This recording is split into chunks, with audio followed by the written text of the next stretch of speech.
Polemik layangan putus versi ASN berlanjut. Tim kuasa hukum Polwan Sucidarma sesalkan keterangan dari Bupati Ogan Komering Ilir yang menyatakan bahwa terlapor Damsir Halik serta Winda Agustina hanya dikenakan sanksi bebas tugas saja dalam jabatannya sebagai aparatur sipil negara di lingkungan Pemkab Oki. Kuasa hukum Sucidarma Titis Rahmawati mengatakan sangat menyesalkan pernyataan dari Bupati Oki tersebut. Karena jelas sudah diatur di dalam undang-undang bahwa ketika oknum ASN ditemukan melakukan perselingkuhan, maka itu dianggap pelanggaran berat.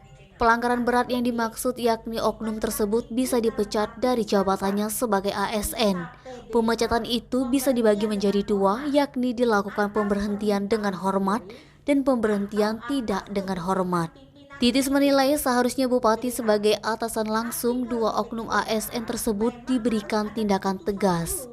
Sebagai kuasa hukum Sucidarma, Titis telah berupaya menyurati Bupati Oki namun tidak ditanggapi. Upaya somasi pun begitu tidak ada respon.